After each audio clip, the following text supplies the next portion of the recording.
Okay, we're off and running. Okay, so welcome everyone. We've got the next 90 or so minutes together. And I intend it to be quite experiential, so it's not going to be a whole lot of discussion, but certainly happy to answer questions, but to take us straight into, the experience of this way of working. And also just to flag, there's different interpretations of systemic coaching and constellations. Well, not constellations per se. So this is a particular way of working that draws on systemic principles and the whole mapping process. So it comes out of the work of Bert Hellinger originally, 30 odd years ago, 30 to 40 years ago, coming out of Germany. And he developed this approach that is really amalgam of a whole lot of other sort of somatic approaches, and it's highly what's the word phenomenological. In other words, it's not theory heavy, it's more experience and the extracted wisdom, from lived experience. Just to say that. So when I say systemic, that's the sort of thing I'm talking about. It started in family settings, and over the last 20 odd years, it's been used extensively in organisations and leadership applications. And tonight, I plan that we'll get two simple experiences of using it.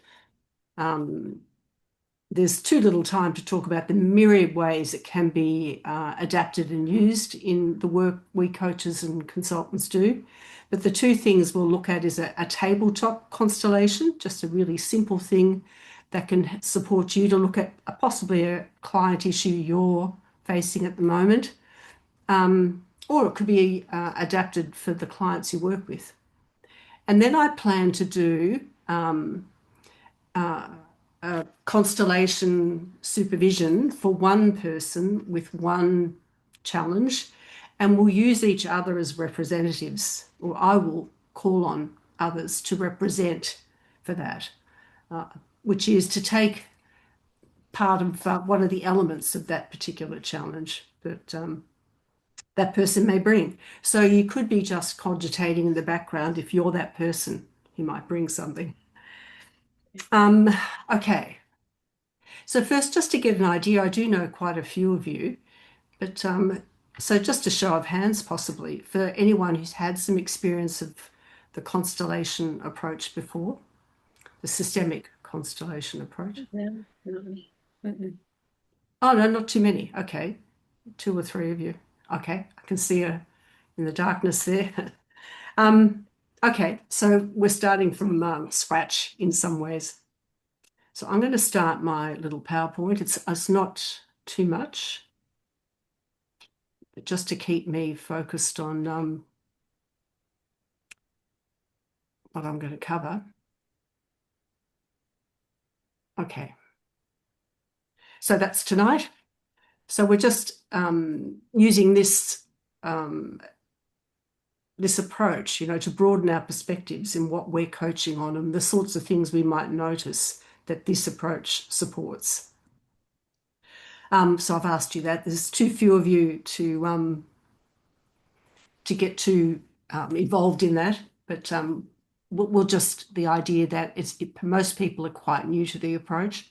Um, I've been coaching and consulting around about 30 years now, and I came across this way of working about 15 years ago, maybe 16 now, 2009, 17.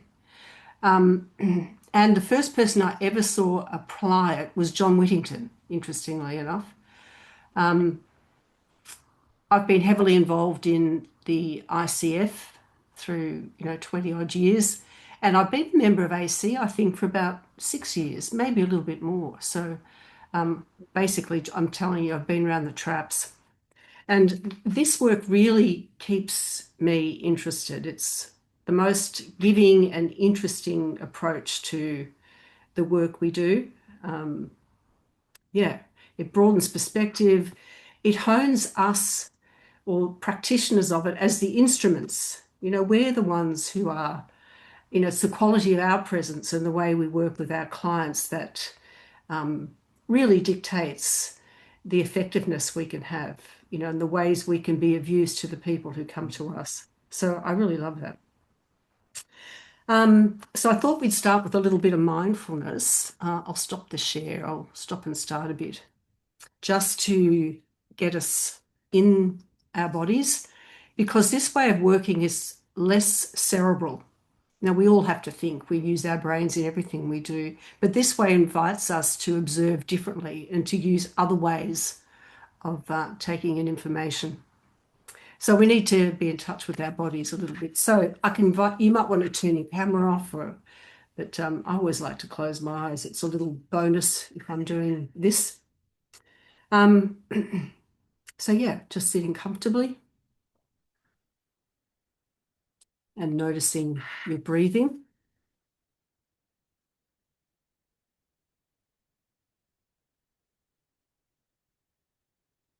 And you can track how it enters the body, where it might move and how far it travels. And in any way that you'd like to become aware of that.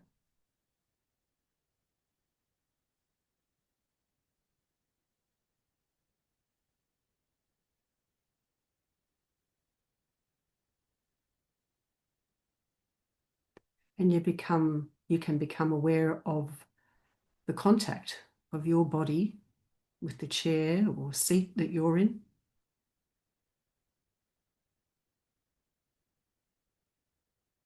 Just noticing where your body comes in contact with the support, the shape you make,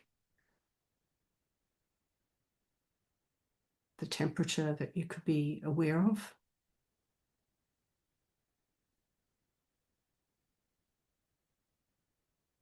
The pressure, the area of your body that's covered in that support.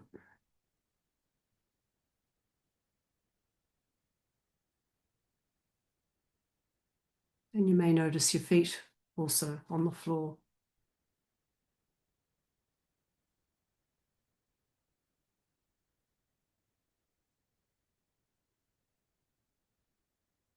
And then just become curious about what else you might notice. Where you are within you,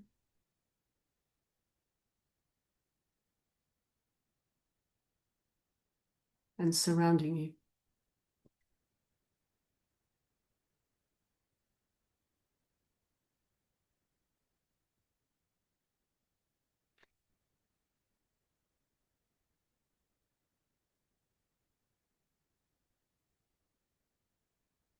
And now I invite you just to come back to join us here in this room and to be available for other things you might notice throughout the session.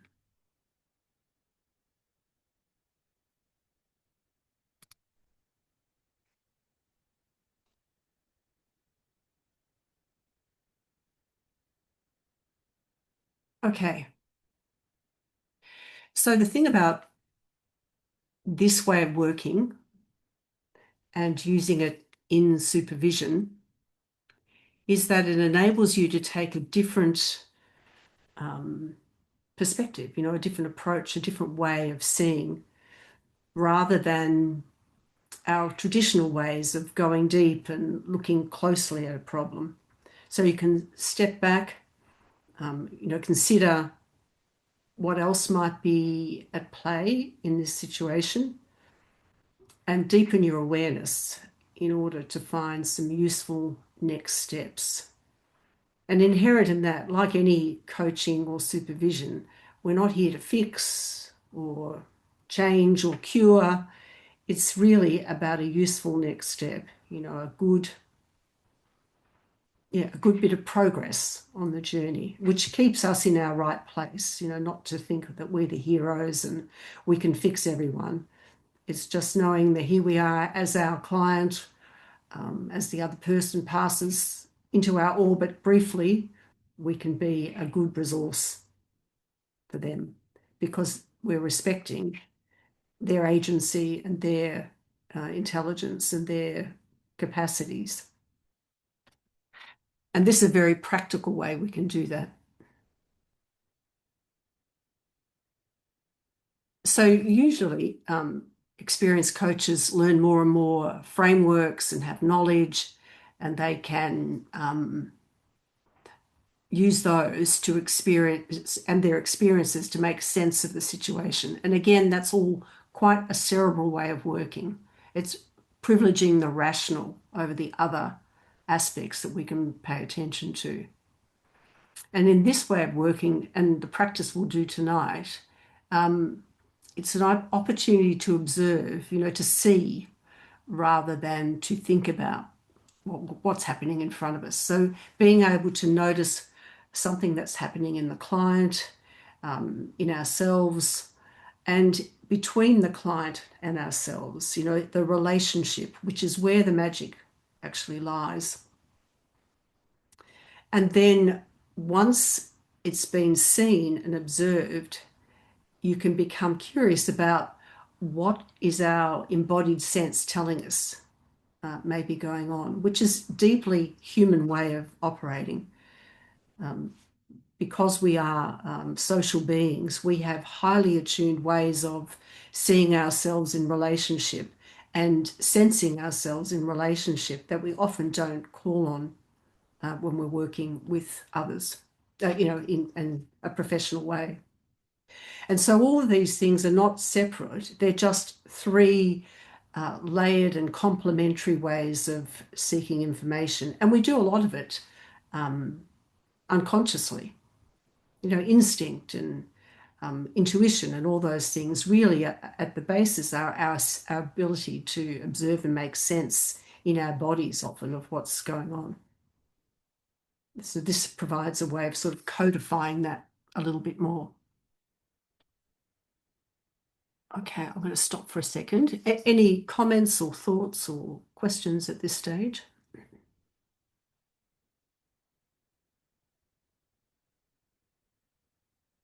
I saw Olivia's lips move, but no, it wasn't Yes, speaking. Karen, It was. I was thinking how much intelligence there are in the systems you describe beyond the cerebral, which is often our go-to. Absolutely. And it's a societal bias anyway, isn't it? The smarter you are, the more you know, all those things are privileged.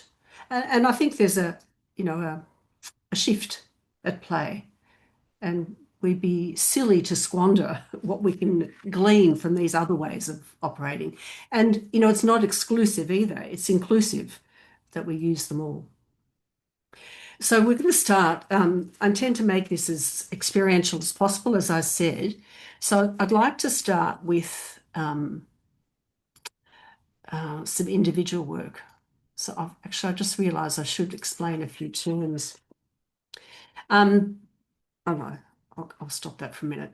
So I'm using the word constellation without actually explaining it, but it's a way of mapping, a way of seeing relationships, and it's taking more things into account. The idea of when you're problem solving, you get closer and closer to the nub of what's going on. In this way, it's about a zooming out so that you can see the whole constellation of what's in front of you. And often the situation that one of our clients is facing is not always in their control. It's more about the system they're involved in and other elements that they might not be taking into account. So I'd like to start with just the simplest, the most rudimentary way that you can set up a constellation or a system for yourself. So it's a simple tabletop constellation. I'm inviting you to do tonight. So I'm assuming, I know Rebecca's in the car, aren't you, Rebecca? I don't know how simple this will be for you, but there may be ways you can do that on the car seat or whatever. but have a think, be ingenious. So the idea is that you bring to mind a coaching challenge or a question you've got that's live for you at the moment, right? Or actually it could even be these from the past that doesn't feel quite settled for you. So I'll give you a second just to bring something to mind.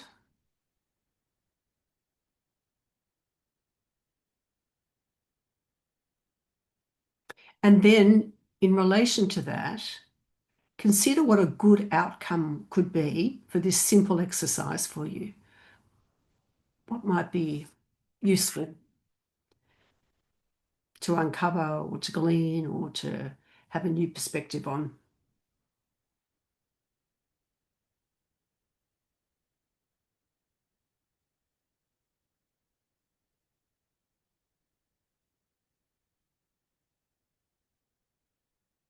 Everyone feel like they've got something in mind?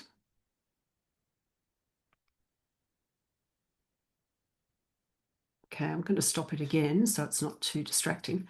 And so I'm going to ask you if you could just look around in your very close environment to find just something on your desk or in your room that you could use to stand in for, first of all, yourself. And I've had a little look around and I've found a lipstick. There's always lip balms and lipsticks on my table. You'll be guaranteed of that. I'm embarrassed. I can only bring one out. If I brought too many out, you'd know. But if you look at that, it just happens to have a little mark in front that I could say that's the front of it. So if I put it somewhere, I'd know where it was looking. Okay. So if you can find just something that, or if it's something you could just put a mark on, or can draw some eyes on, because it's helpful to have an orientation for it. And then find a second one. So one for yourself and then one for a good outcome. And the other thing I've located is a pen. So these just happen to be, and luckily enough, they'll both stand up, which is helpful too. So just with these two, keeping in mind, this is my good outcome and this is me. I'm just going to, and this is where it's looking, the good outcome. You can see its lid. I'm going to say that's its front.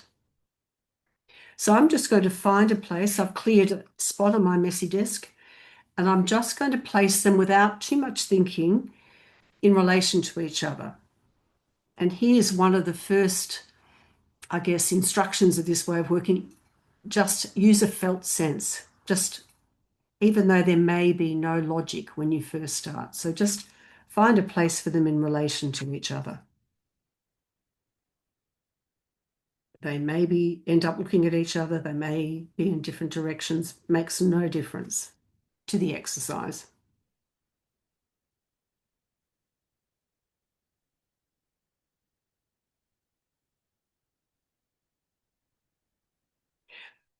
So then, once you've done that, has everybody done that? So once you've done that, just take a moment to notice them in relation to each other. Look at the first one, look at yourself and see what you notice and what it feels like if you were in that position, if you can sort of project yourself into standing there. Some people find it quite useful to put their finger on it just to get a feeling of what it would be like to stand there in relation to the good outcome.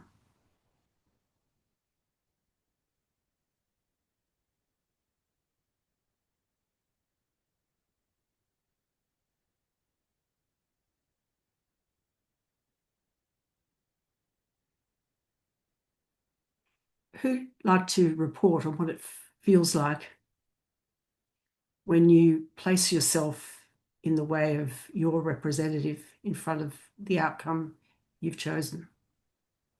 I'm happy to go, Karen. For Mhm. me, it's light. That was the first thing that it felt light for me when I was putting myself there and applying, holding on to it kind of thing. That's how that's the first thing came to mind, is it feeling light. Great.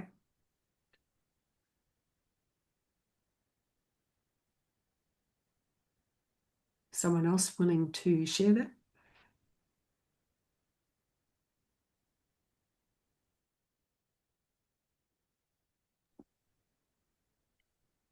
Excuse me, being in the dark. Maybe if I lean forward, no, that's not going to help. I think it was nice to feel directional, actually, to understand that I was looking at something in particular, directing my attention towards the good outcome.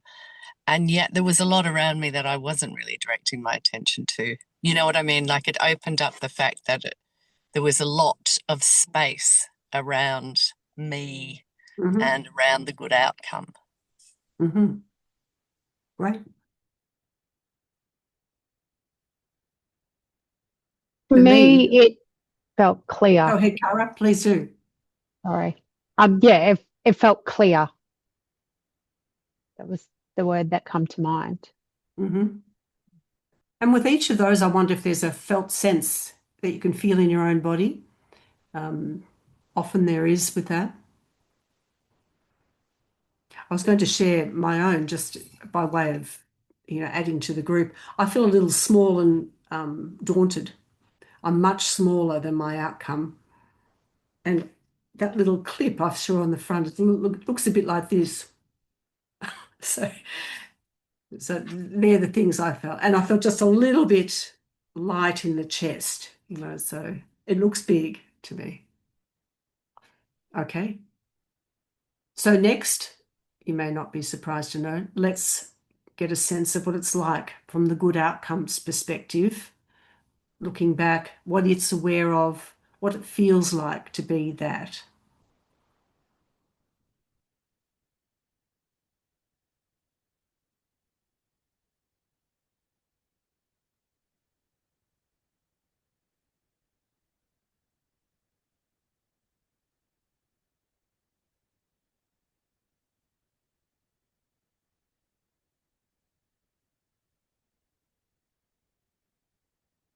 Someone like to share their experience of that? I can go, Karen.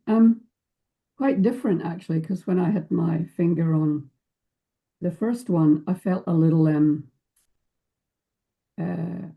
like I could be moved easily. I was not quite stable. I could see the good outcome, but it wasn't in front of me. And with the good outcome, I feel really solid, and I'm just waiting. I'm just sitting here. I'm not going anywhere. And I just feel really just solid. Really interesting. Yeah, as your good outcome, you're a solid thing. Yeah. Mm-hmm. That's great. Someone else like to share their experience of being the good outcome for a moment? Yes, Karen. I had a sense of triumph, and so the physical sensation was sort of a expanded chest, Mm-hmm. as I felt.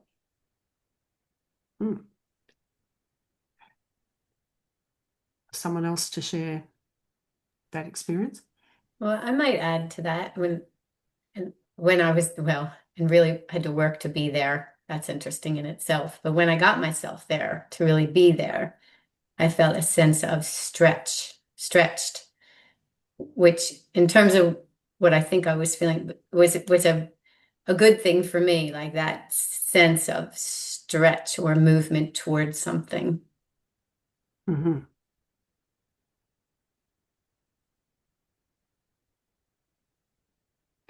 And for completion of my previous one, I feel benevolent, as the good outcome, and I feel kindly towards, like I'm a good example, or, like a good teacher or a good person of authority. Yeah, looking at the other one, looking at me, which is nice to see between us, is that dynamic. Yeah. Anyone else like to share? I'll offer up my Mhm. feeling is I'm not going anywhere. So the sense of solidity or permanence came through as I'm not going anywhere. So it's something that's going to be really valuable. Yeah, you can rely on me. Yeah. That's good. And so just before we finish this little piece, just to notice where each is looking. Is each of them, just out of interest, does anyone find that they and their good outcome are looking away from each other or in different directions, or are they beside each other? And yeah, Edna. Yes, I just laughed when you said that. Because the outcome is solid and looking in not in the opposite direction, but looking across the opposite way to the initial part. They they can see each other in periphery, but they're not in contact really. And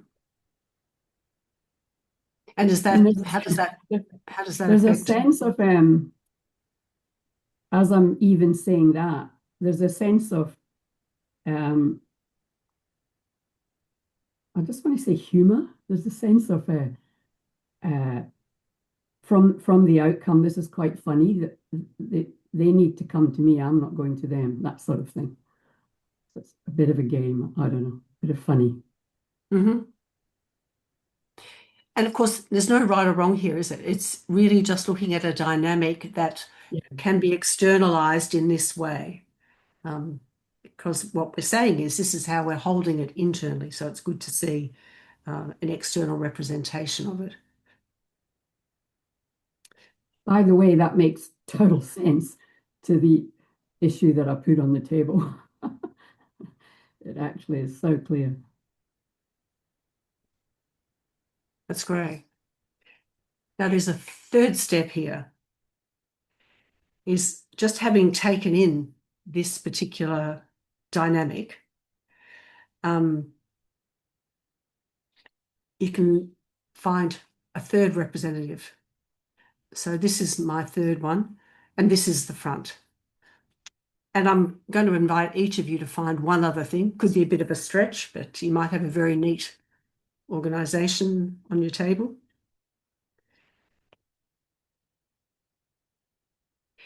And it is a representation of something that would be a resource to you in moving towards the good outcome. So then it's about asking yourself, okay, again, in what feels right, not thinking it through. That's a real challenge because you've already got a little bit of information here. What feels right for where I might put this particular third element? Okay, so I invite you to do that.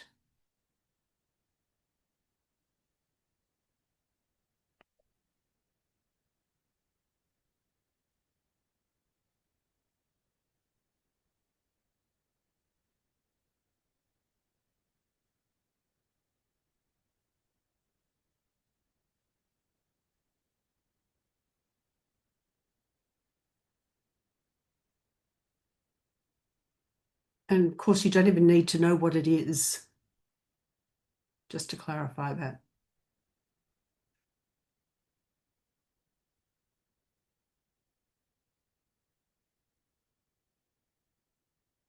So just in your own mind to think, so what does that change when that happens?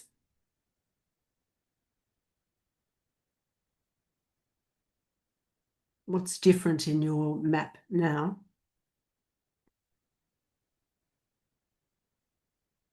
And you might want to just revisit yourself and revisit your outcome and see if anything has been affected by that movement in this little system.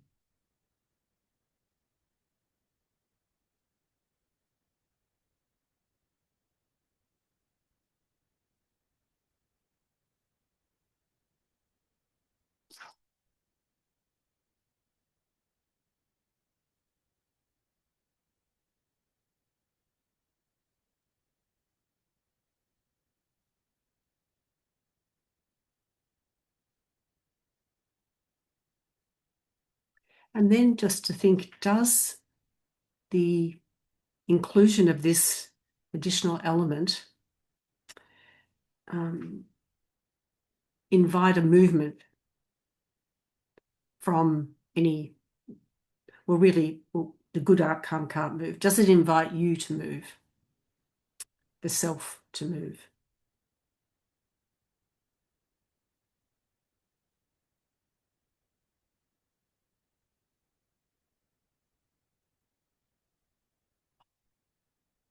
Don't make that move yet, but just consider it.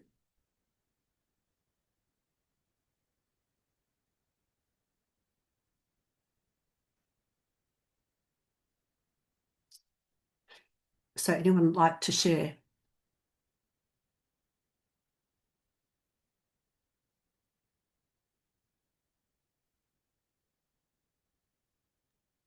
Yeah, I'll share. So I placed that object touching both me and the good outcome, and that built a bridge of connection. And so that was interesting in the kind of first and second step. I could see it. I had this sense of just being a little bit obscured when I was thinking about it from the me perspective. And in placing it together, I just seen a new view, and I had hope. I was filled with hope through that connection. Mm. Thanks, Cara.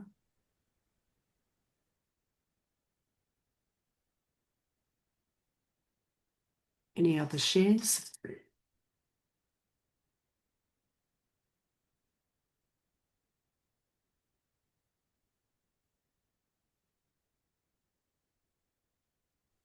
Yeah.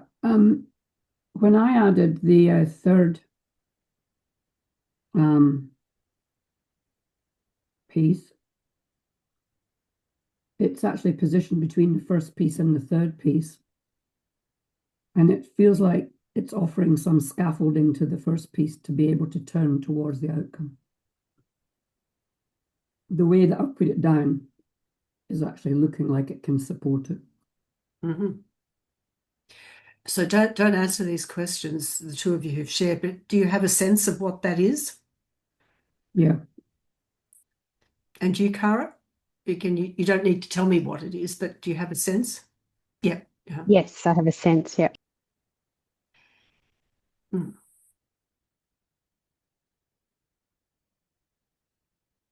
Any other share?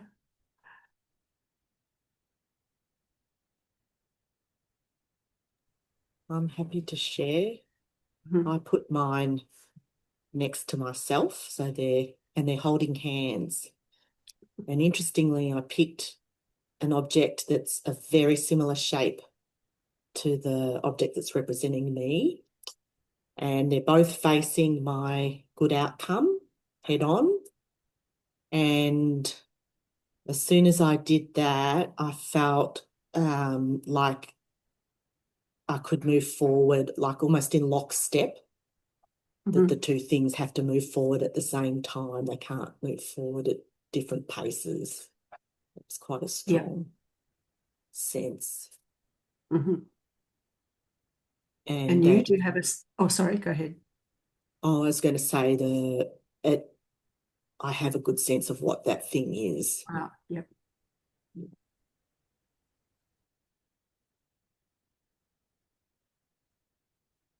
I'll jump in, Karen. My third piece very quickly was positioned next to the piece that represents me.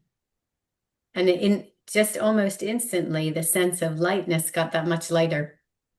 And yeah, I do have a sense of what that is when I reflect on this particular challenge I've experienced in life. Yeah, it was very quick and very deliberate. That's really needed to be right there. Yeah. And I've set mine up, and it's looking, so myself and my outcome are face to face at a reasonable distance, and this one's looking straight at me from a distance. So I feel under scrutiny, and I need to sort of sharpen up. So I feel I'm being watched, as in accountability, yeah, which is quite interesting. So it's stick, not carrot for me. I certainly felt that the resource was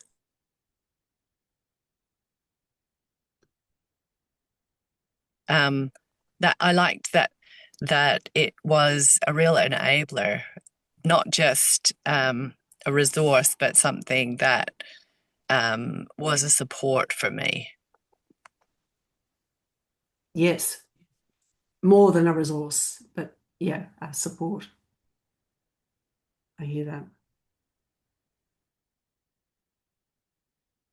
So, just some reflections on this particular thing. So, what's changed since you set it up? You don't need to answer these in turn, but just to use that as a guide to your own thinking. And what might you be noticing now that you hadn't before? What new insight or perspective?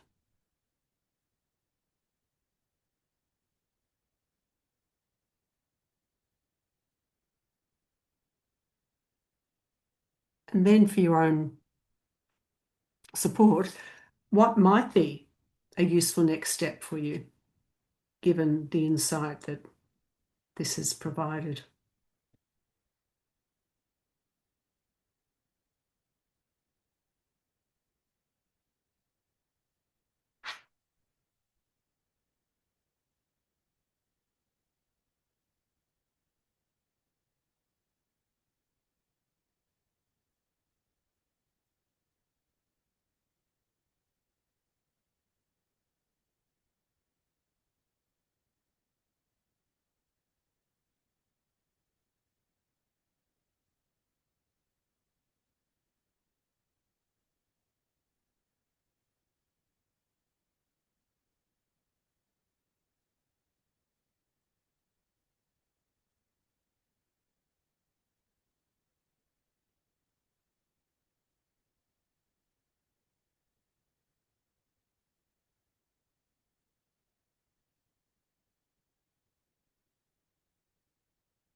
So any final share on this particular experience is welcome.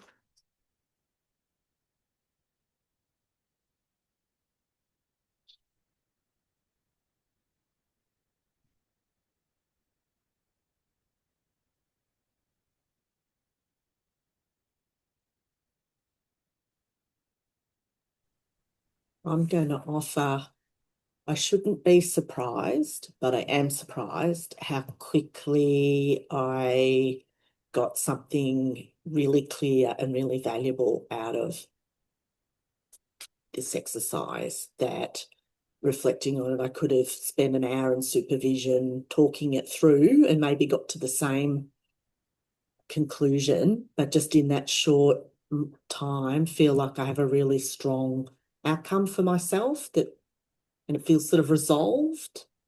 Mm-hmm. And I think probably the degree of that resolution is what surprised me. Not that it worked, but that the degree of the resolution, yeah, and the clarity. So thank you. Thank you, Celeste.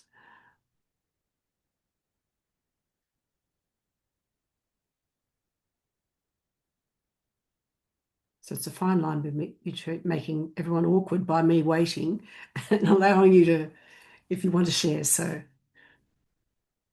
last chance. I think for me, Karen, I've been mulling over this for a while, and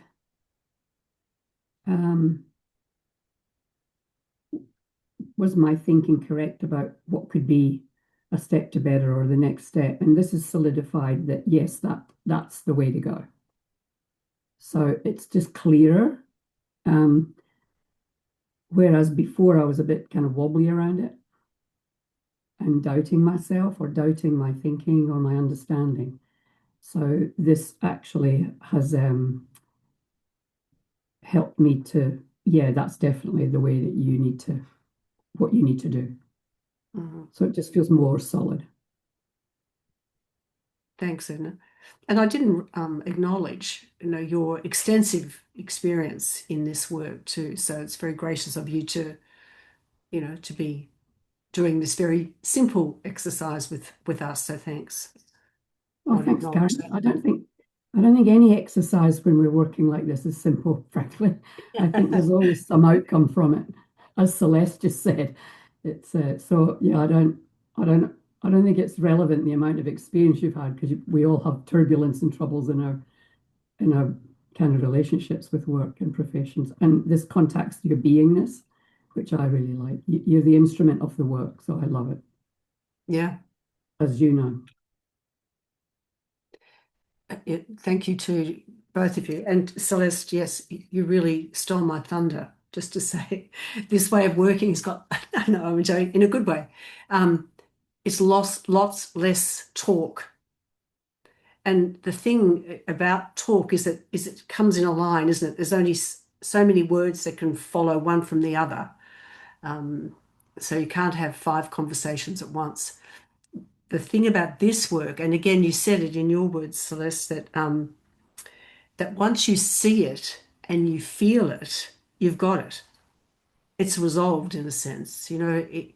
Talking requires like a little bit of going through and reconsidering and all those things, whereas the visceral and seen insights that this work can offer, even in this most rudimentary way of doing it, is very powerful. Okay, so I'm just going to move on.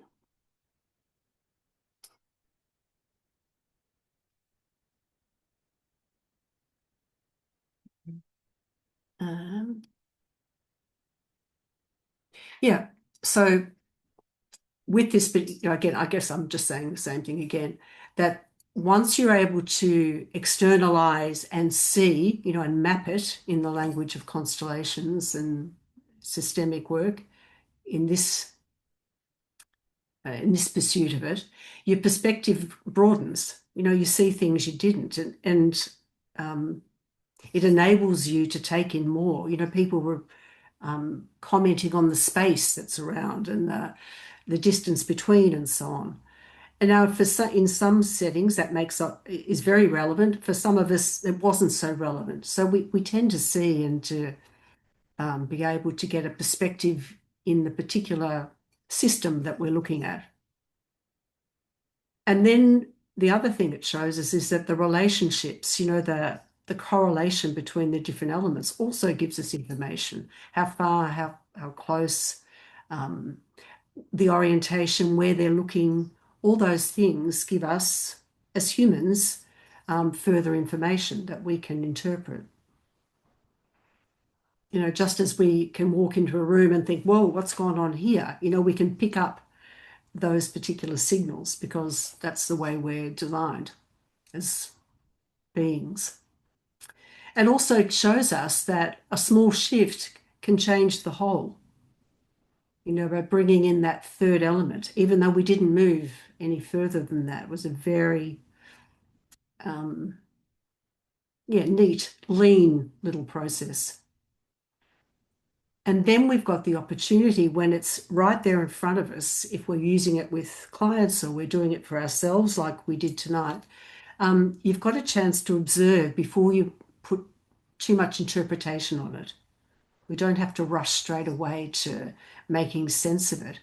And to say to you each, what you've mapped there will, and most likely, continue to have resonance for you. You can think back to it. It's a little reference for you. Another insight might pop out. Or, it gives you a little bit of a guiding map to what you're actually trying to do in moving towards your outcome. So it's sort of less labor intensive too, those ways of working. Okay, any additional thoughts before we move on.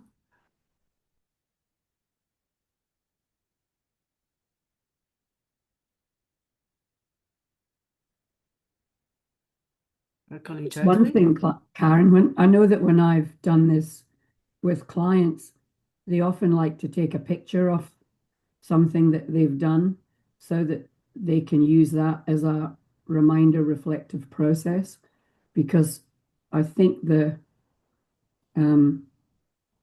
what emerges is often post mapping the field.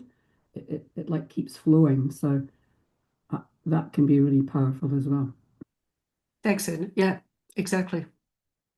And of course, more traditional ways of coaching can follow this, can't it? When you say, okay, so what are you going to do? What's your next step, and who else you might need to involve, and all those sorts of things. It can be a very good start to a coaching relationship or a consulting assignment. There's there are so many uses, but I say we're just touching the top of the iceberg tonight. Okay. So because of the time we've got a chance to have a look at another way of working.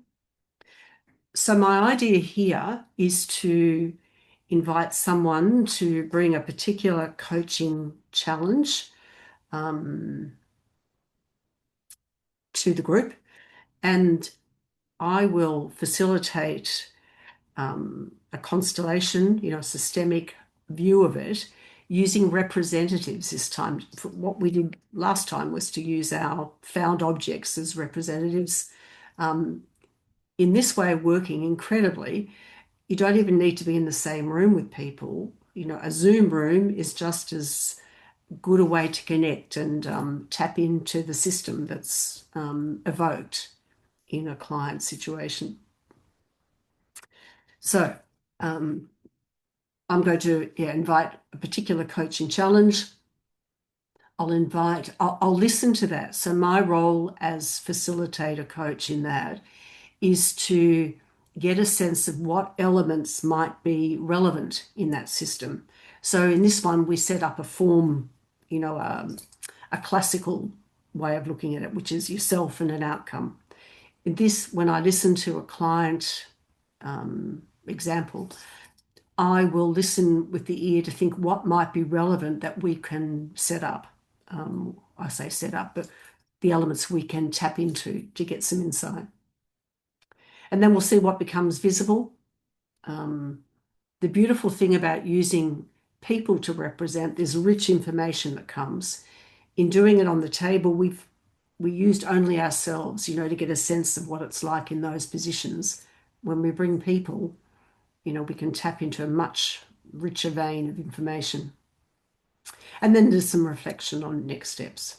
So again, just to reiterate, we're not here to solve everything, but to broaden the perspective, notice more, and think of what might be a good next step. And whether I ask the person to suggest what that is, or I respect and trust that they can go and work that out for themselves, I'll see how things unfold. Either way, I respect, but whether I suggest interpretation or leave it open, I'll decide in the moment.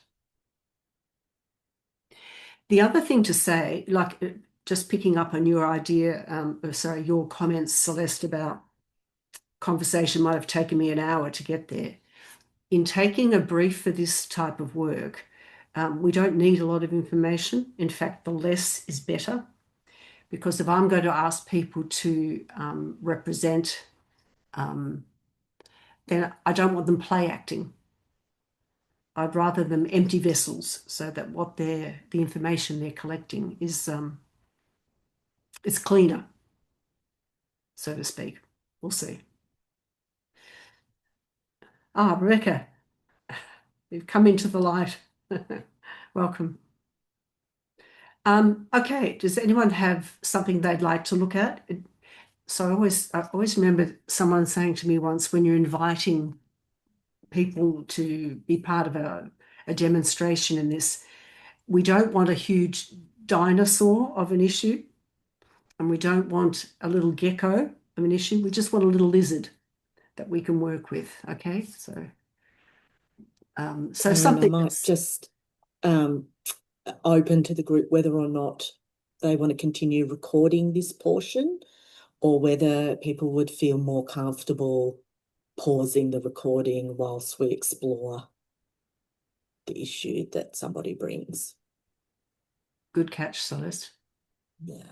So shall we pause while someone Well, I shares? guess it's up to our volunteer because it's Yeah, only I'm there. getting nods, I think. We're pausing. We're going to pause, I think, Okay. and then I'm good.